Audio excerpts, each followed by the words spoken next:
Now let's roll back the clock even more. This is the president arriving there in South Florida on his way to that so-called Alligator Alcatraz. You see Florida Governor Ron DeSantis. Also looks like Rick Scott, also of the state of Florida, there next to Kristi Noem. Shanelle Kaul is joining us right now. She's been speaking to some of those Floridians who are really pushing back against this project called Alligator Alcatraz. Tell us more of what they had to say, Shanelle.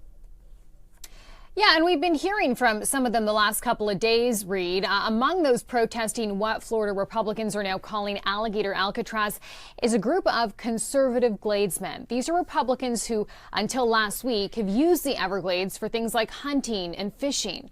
Many of them voted for President Trump, and many of them support his stance on immigration. Just the thing here is, Reed, that they don't think this is the right place for a detention center. So here's part of my conversation with a man named Mike Effenbein, a Gladesman and conservationist who says he's concerned this land just is not equipped to handle what the Trump administration is proposing. I think the concerns include increased vehicular traffic, increased aircraft traffic, the noise that's included with that, the fuel that's included with that.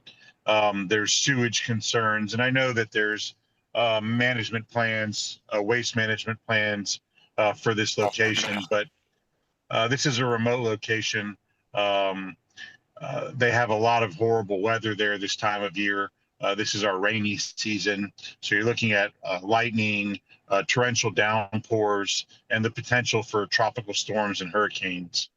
And this location is not well suited to add those kind of stressors to that area. You know, some are environmentalists and some are preservationists and some are conservationists, and you have tribal interests. And despite all of our differences in life, the one thing that we can agree on is protecting this place and ensuring that we continue to maintain its ecological integrity and ensure that the water resources that this place lends itself to, that provides drinking water for 9 million people, remain safe from any harm, intentional or unintentional. And I'm sure that both Governor DeSantis and President Trump have all the best intentions in mind in moving this plan forward.